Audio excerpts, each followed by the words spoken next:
Hello everyone, my name is Jen and welcome to the Book Refuge.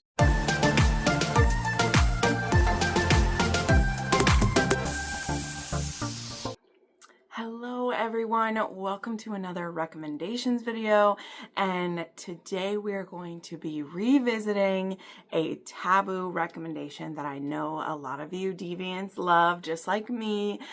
Some of you, I may be about to open your mind to a kink that you didn't know that you like reading about, okay? Because like a lot of kinks, this does have different levels. It has them all the way from super enthusiastic consensual to definitely unknowing and non-con version of it, okay? So we definitely have a full spectrum of this. And if you don't know what somnophilia is, I'm going to, of course, give you an explanation for it, and then I will get into some recommendations. Now, I have actually made this one before. Yes, I am kind of revisiting a few of my taboo recs and making a round 2 of them, just because I feel like I have done most of the taboo topics that I want to make. Again, I know there's some I haven't touched on. You have asked for them. They're either ones that I myself don't read, and so therefore I don't really have recommendations for you. I can't make myself enjoy ones that I don't. Or I've put them into compilation videos because I don't have enough recommendations to make its own video. But this is one that shows up a lot. It's shown up more and more lately. Back when I made a video for it, which I did check, it was all the way back in 2022, which was why I was like, oh my goodness, I definitely can do an update for that. But there are some dark romance authors I read that do this more than others. So I'm going to recommend one book by them, but multiples in their backlist will have it.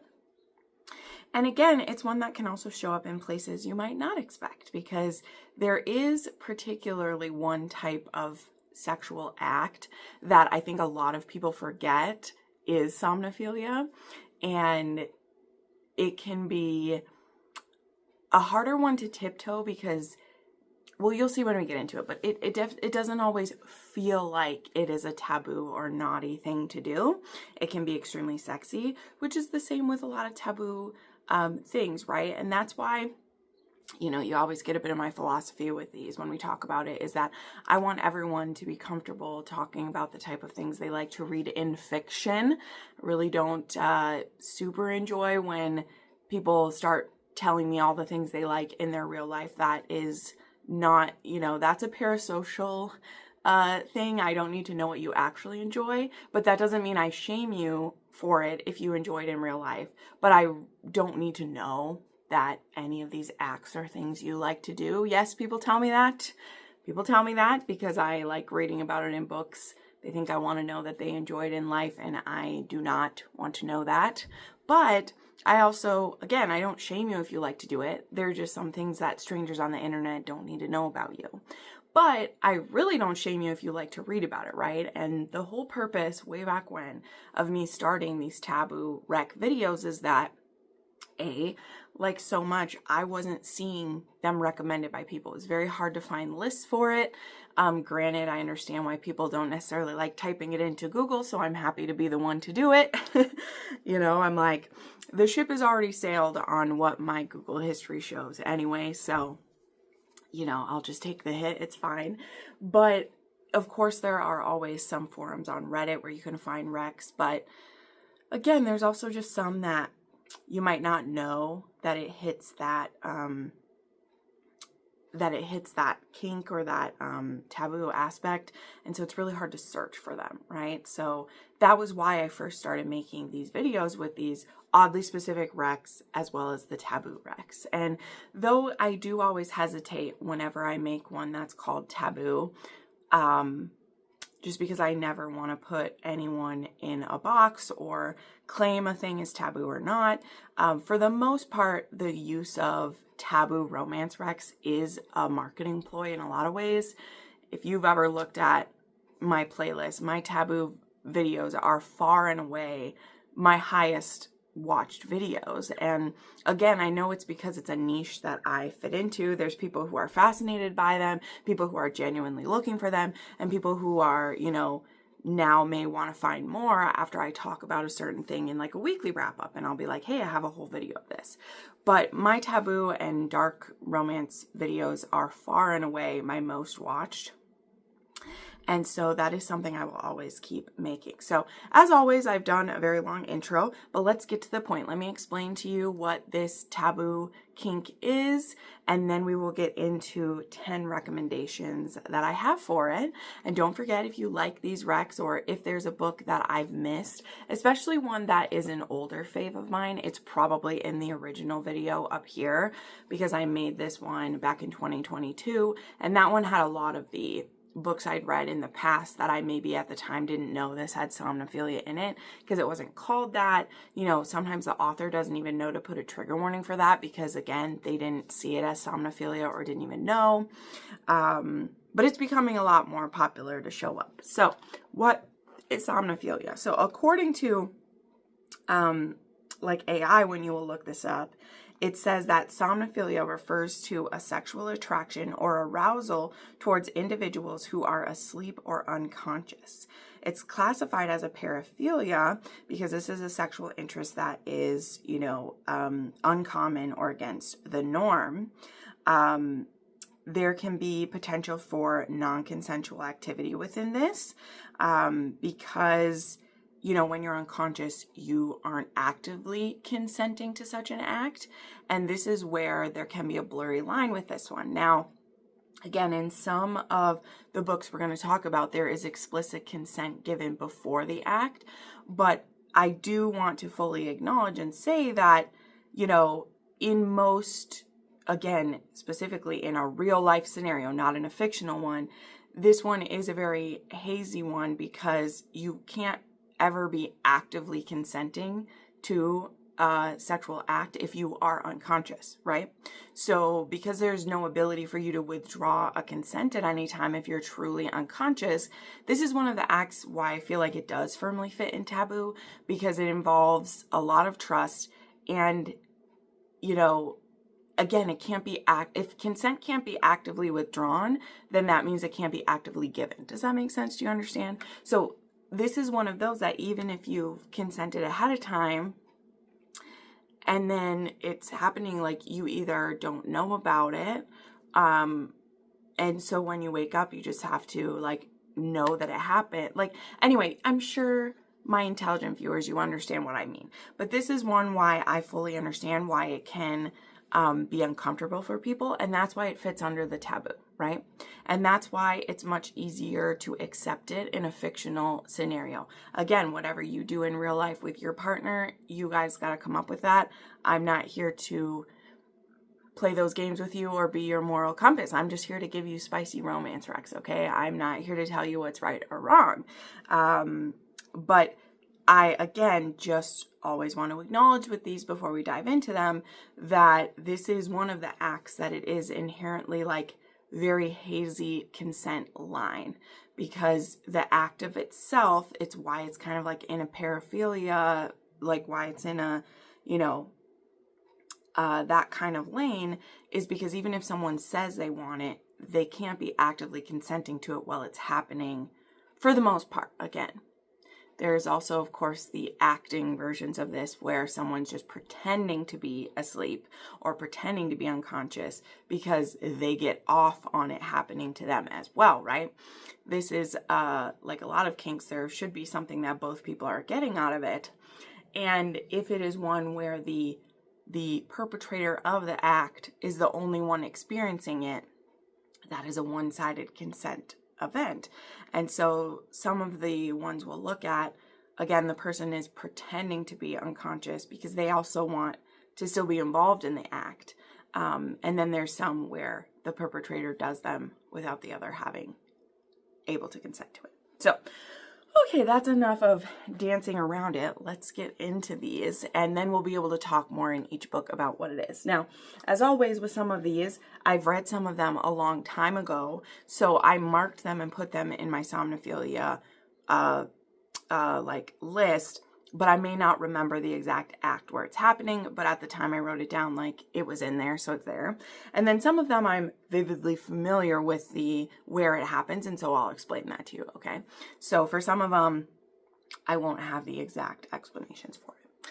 But let's start off with one that I actually just read, and funny enough, I did DNF this book, okay?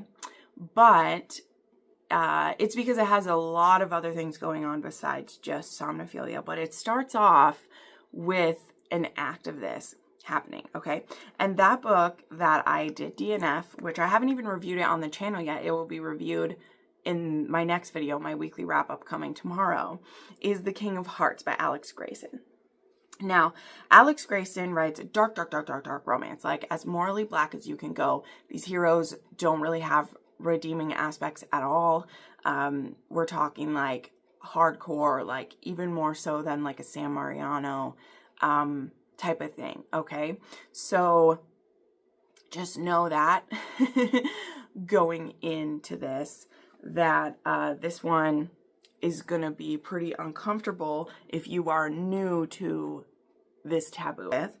The MC, I won't call him the hero here, the MC, I also won't say who he is, because this book is one that we don't know who the stalker MC is until pretty far into the book. So I don't want to tell you who he is. That is a reveal in the story because he is a mystery.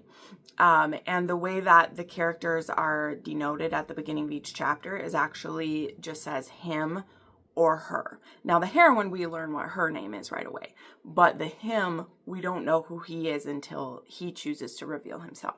But this one is our stalker here, and he, for we learn quite a while, has been sneaking into the heroine's room at night, and she's been drugged, okay?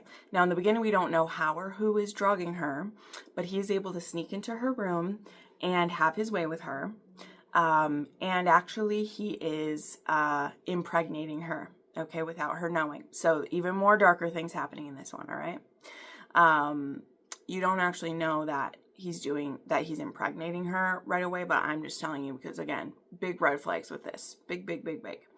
And he actually will sneak in and touch her, get her off with his mouth and with his fingers, with her being asleep the whole time, and then he will get himself off and put his stuff inside of her and then leave her to wake up. And she will wake up thinking she's just had a super hot dream, thinking she like orgasmed in her sleep, and she will have these very like arousing dreams, but she's actually been drugged. And he's doing these things to her to prepare her to be his bride someday. This one also involves a forced marriage later on. So very, very, very dark. And I will tell you, again, I will be talking more deeply about this one tomorrow. I've read another Alex Grayson before that involved force pretty much the whole way through. It was called The Wild Man. That one was a Tarzan retelling. I liked that book a lot, actually, the dark aspects, because I felt like the Tarzan-like character, his actions had a certain animalistic sense to them.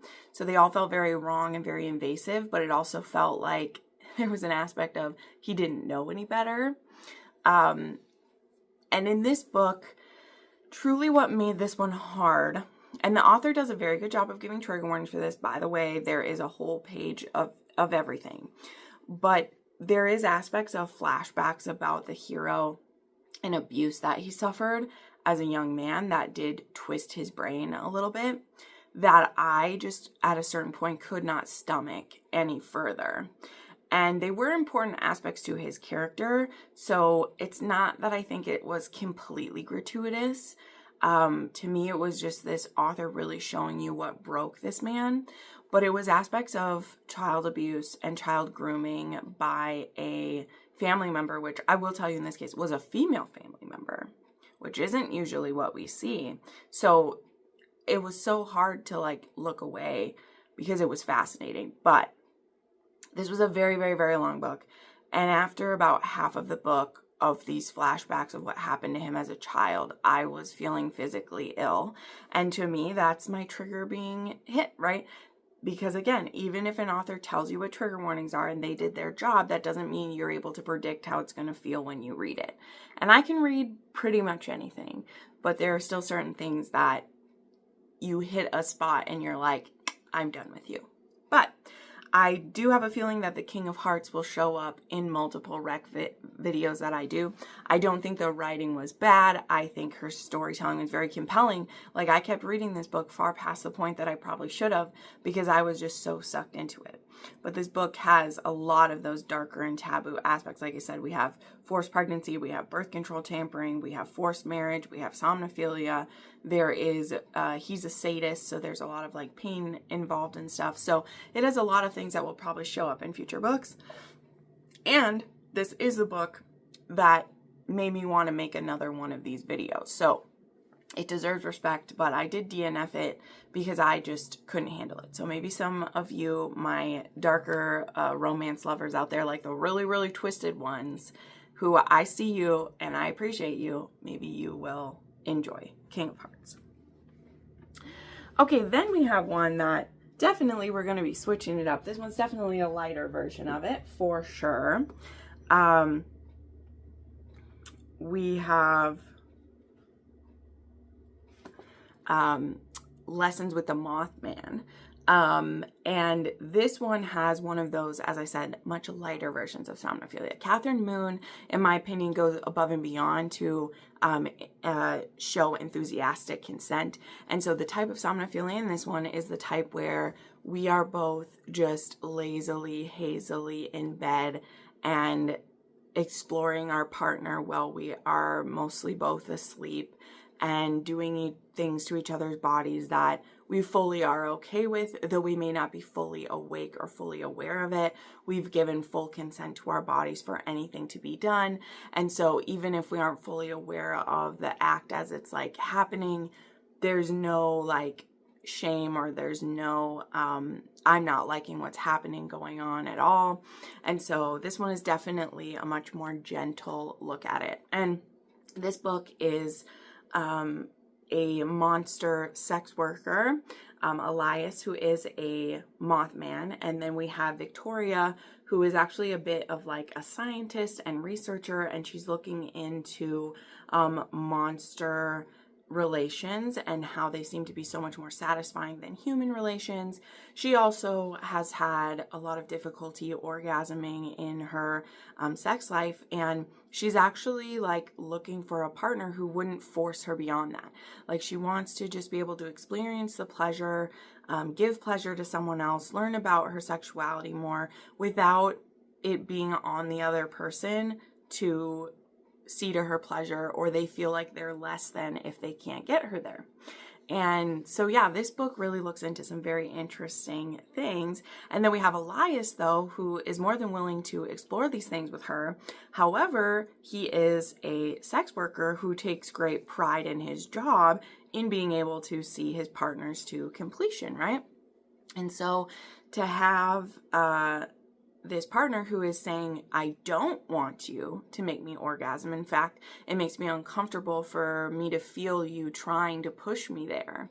It is really kind of a humbling experience for him too, and makes him reevaluate like what his purpose in the bedroom is. And I just thought that was so clever, because it really is seeing these two people of like, there's a give and take, but it's in a whole new way, right? A lot of times in romance novels, the female orgasm is the absolute pinnacle, the absolute point of every sexual experience, right?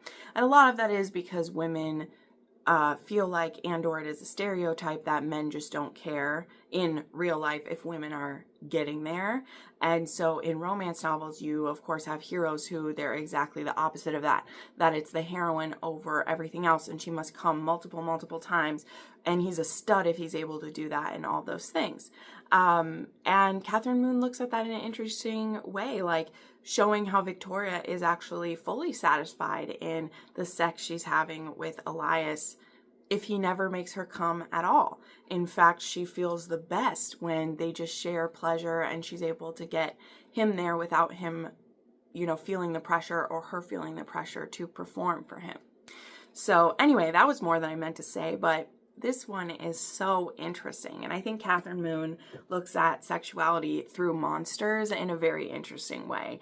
And in fact, Victoria is actually a really good kind of like examination of what I think Catherine Moon is doing in her books anyway, by being the one who's researching that too. Very interesting. I have Reckless Obsession by Deborah Garland. And this is another one where, this is one of the ones in here that I don't think the Somnophilia is super like shouted out or super specifically like a main part of the story, but it does involve, I think this one is that he sneaks into her room and things happen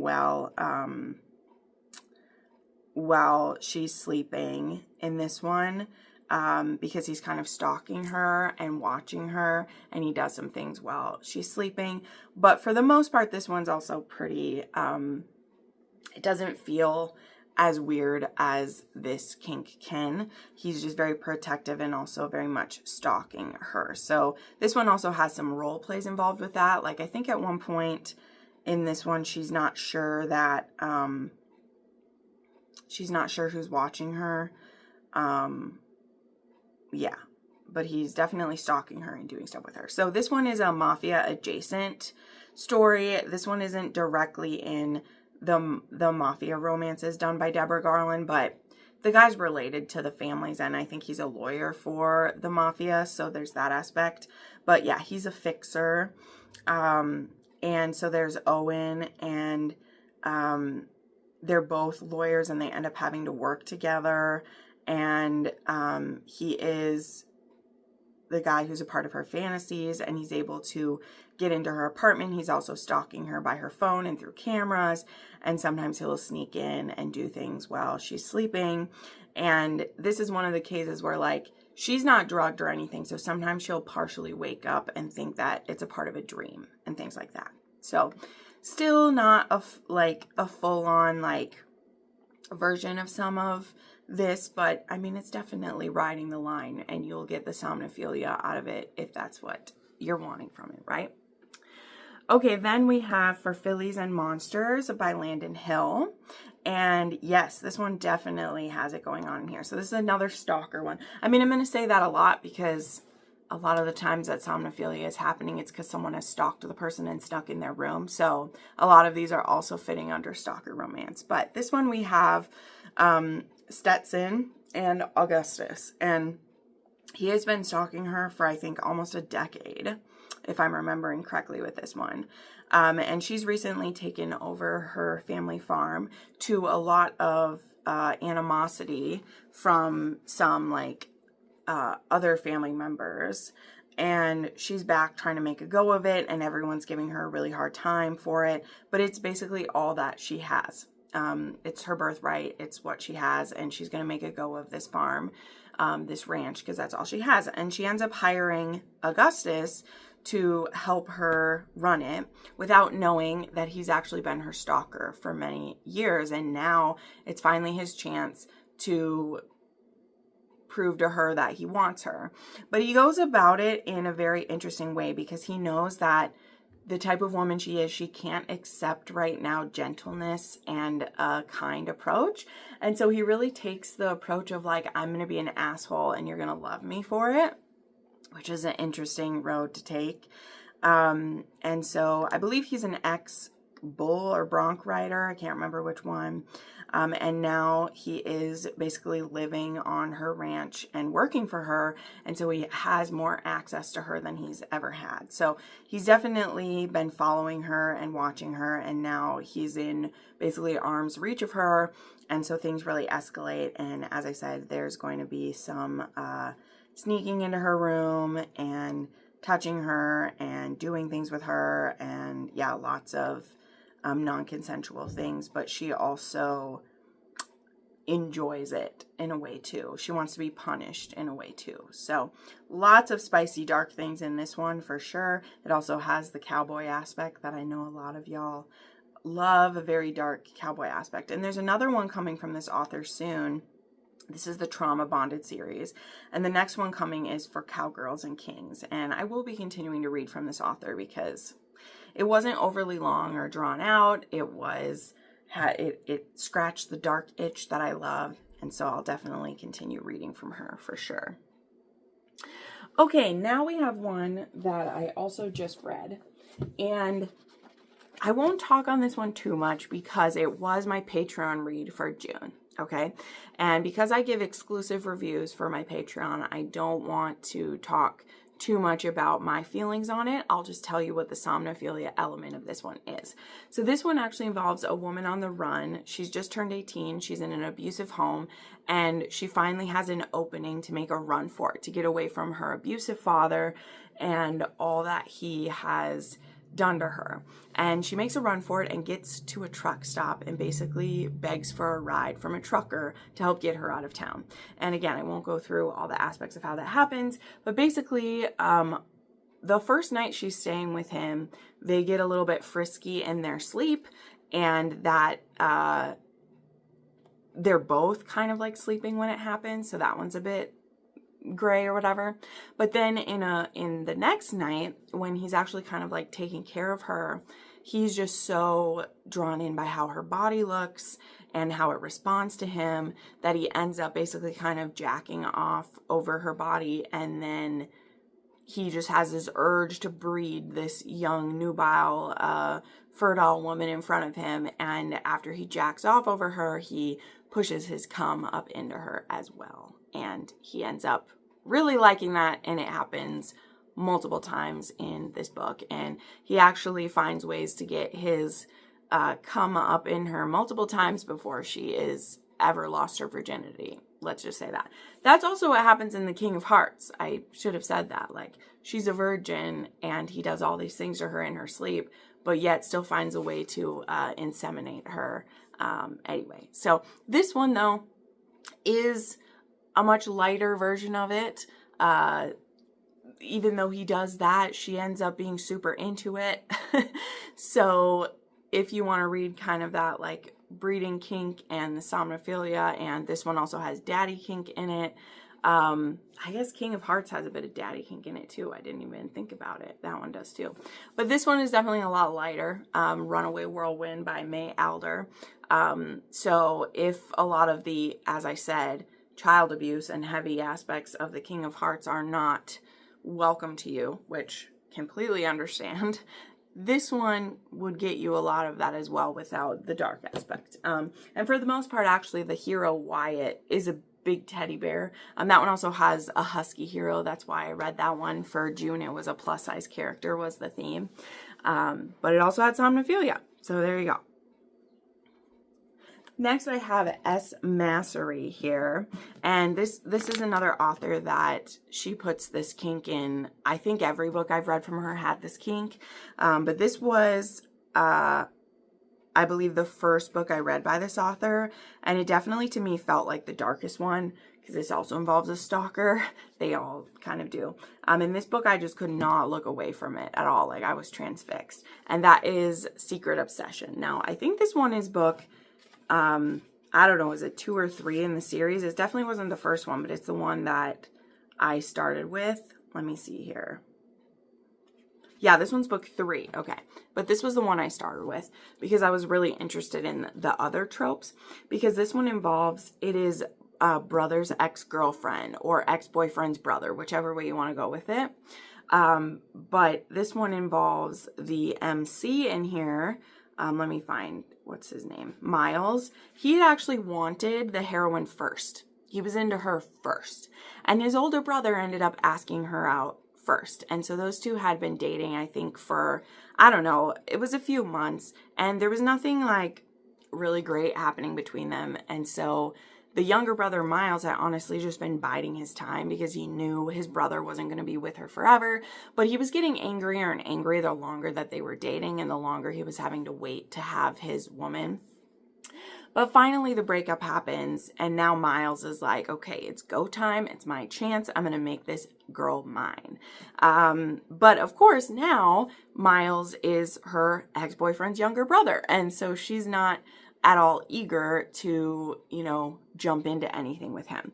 But he is not going to take no for an answer. He's going to go to any lengths he has to prove that he's the one for her. He's going to use blackmail. He's going to use coercion. He is going to use violence, not only against her. I mean, he does do some violence to her. This is a dark, like, college age romance. So, you know, I won't say he doesn't use some violence towards her, though a lot of the violence towards her is pretty consensual. We'll say that. But this one also has, let me just read it. This one has a non-consent attempted essay that's not from the hero. There's somnophilia, blood and knife play, emotional and physical bullying, and lots of manipulation from him. And it says, a note from the hero: I am in control, and do not doubt that for a moment. So yeah, this one was wild, but I also remember just liking the hero at the same time because he was so like, yes, he was annoyed she dated his brother, but he also was like, that's going to end. And I'm going to be ready. I'm going to know everything about her. I'm going to be prepared. And she's going to be mine. And that involves him being willing to do lots of naughty, naughty things to her. This series also has a lot of like primal play and role playing. It also does get pretty wild. Like there is a suspense part to each book as well. So yeah, super hot, super twisted. Definitely right there, you know. Now, another author who really likes to put somnophilia in a lot of hers is Mila Kane. And there are a lot of books from her that will have that in it. But one of the first ones I read from her was Bad Intentions, which is the first book in the Hellions of Hade Harbor. And this is a... is this one in high school or is this one in college? I think this one's in high school, but the rest are in college, I think. Because I know the other ones are in the college. But let me just read this one. This is one that it's been a long time since I read this one. Yeah, this one, it's been a long time. So I need to read the blurb for you. But this one says, his name was Caden, and he was a golden boy, an instant hit with everyone I knew. But the mask chipped and cracked in front of me, and I saw underneath. If I hadn't, maybe everything would have been different. Maybe he would have let me go. I guess I'll never know. I saw him, and I can never change that. But most importantly, he saw me. Now the coach says he'll stay with us. That's right. So this one is, the coach is her dad. And I believe too what happened is that he's not in a great home situation. And so the dad is like, I want him to continue to be able to play hockey, so we're going to have him stay with us. And her dad doesn't know that this is actually her bully. And he particularly is bullying her because she saw him in a weak moment. She saw him in his home situation where he was being mistreated, and like it can sometime that made him target her. And he's like, I don't need you to rescue me. You're just some, you know, rich privileged bitch, and like I don't need you looking out for me, you know, very much like lashing out in that way. And now he's living in her home, and so he has access to her. He's under her roof. He's in the room right next to her, and he's definitely going to be fucking with her quite a bit. So yeah, coach's daughter, and yeah, there's a real push and pull between the two of them. And it is one of those two, it is one of those that you're kind of like, girl, if you just tell your dad, everything would be fine. Like this guy would be out of your home if he had even a clue. But there's also this part of her where she does feel bad for him. And if she didn't feel that little bit bad for him, then like he wouldn't have a hope or a prayer to be able to control her, right? But she gives him that power at the same. So it's one of those weird dynamics where it's like, girl, you got yourself in this situation. You could get yourself out, but you are fascinated by him. So, you know, it's partially on you, right? It's one of those weird things. It's romance reasons. Nobody is to blame for what happens to them. But it is that where, like, it works for the book's favor that they're in high school, because it's a bit more believable that she would be intimidated and not say anything. But she definitely could get out of the situation if she wanted to, because her dad would not force her to be put through that. But there you go. Okay, so let me throw up a Rena Kent. Rena Kent has Somnophilia in multiple books in her series as well. But the last time I made this video, I had just read God of Malice. So that one is on that video. But I have since read many more books by Rena Kent. And one that has some seriously hot Somnophilia in it is God of Ruin, okay? With Landon and Mia is this relationship. And I really like the push and pull between them. Because up to this point, Landon has been an absolute wild card in the series. He's been such a shit stirrer. But he has an issue, and it is that he's lost a lot of his inspiration for his artwork. He makes sculptures. His whole family is very artistic. But he's lost a lot of the inspiration. And this one girl, Mia, who is selectively mute in this story, she uses sign language, and there was some trauma she went through that has made her retreat in that way. But that doesn't mean she is meek or shy by any means, okay? She is fierce, and she does not want to put up with this bullshit. Now, she actually becomes quite good friends with Brandon, who we love, our sweet Bran. Okay, we love him. He's the sweetest, precious babe. But he is twins with the devil incarnate in a lot of ways, who is Landon. But Mia and Landon, they just butt heads all the time. And he begins to really just like to fuck with her. And there's this dance between the two of them that goes round and around. And at one point, she now becomes his muse, and he wants to do things to her because it inspires him to do art. And she's also looking for an escape. She's looking to not have to carry the weight of things that have happened in her past, and she kind of likes the things that he's forcing her to do. And this one has one of my favorite dynamics in the series. It really does, because her reason for playing his fucked up games, I understand them in a lot of ways, because it gives her a freedom to really like fight with someone, because he does like force her to submit in a lot of ways. But they also are both experimenting with each other, because there are different sexual kinks that they're trying out together that they're discovering as they go. And I love watching them do that together. Like, I just think it's so hot watching them play those games with each other and do that. And at one point, there's one where she is having kind of a nightmare, and he turns the nightmare into a sexual experience for the both of them. And in a way, it does start to kind of free her from what those nightmares used to be, because now he's the one in control of what her nightmares will be. And there is a certain type of safety within that. You know, that's the twisted dark romance logic. But yes, again, some of the other books in the series also have that. God of Malice does. I also think, does God of Pain as well? I don't know. But those are the, God of Malice and God of Ruin have my favorite use of Somno in them.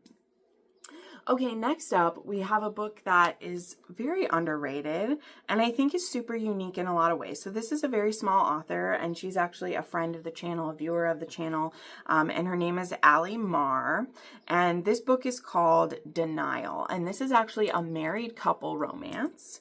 They've been together for many, many years, and they are a kinky couple. This is only a novella length as well, and they have been in a, you know, domestic dom-sub relationship for their whole time they've been together. She's actually the dominant, and he is her submissive partner, and they're in this wonderful marriage together, and they really are looking to not necessarily renew their spark, but to try something new that they haven't fully done before. And that actually will involve her having complete control over his body for a period of time.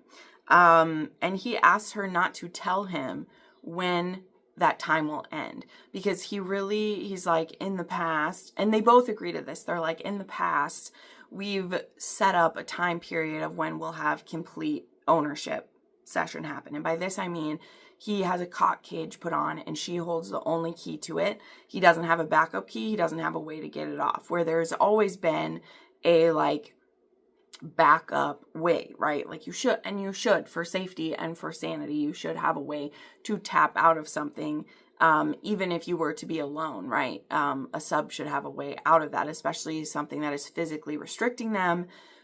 But they trust each other, they love each other, they've been together for so long that they want to do this and show their deep love for each other. And there's also another reason. There is a specific act that the hero wants his dom to do to him, and she refuses to do it because it's a step that she doesn't feel comfortable taking. And he's like, it is me showing my complete submissive to you. And I don't want to spoil it because this is a very short book and that's the whole thing. But included in the list of kinky things that they do involves her having, as I said, complete control over his body. And that means her being able to use him whenever she wants, even when he's sleeping. And there's some very hot scenes in it.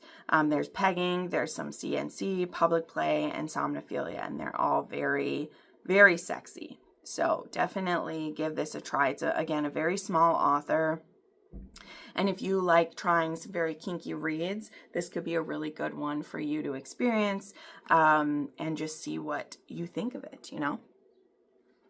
Okay, and then the last one I want to mention is one that is another super, super dark one.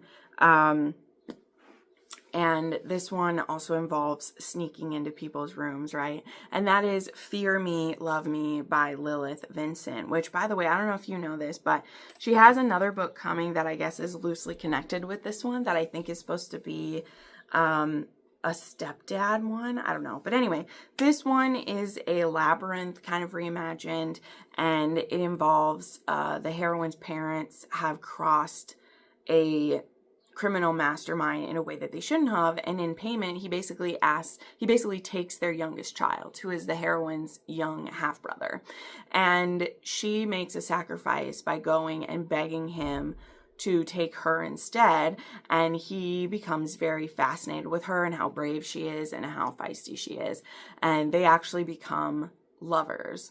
And this story is actually told in kind of an unreliable narrator, split time kind of way, so I don't want to ruin all of it.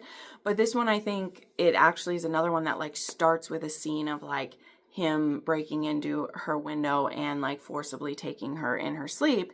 And again, because she's an unreliable narrator, you think that this is a non-consensual thing.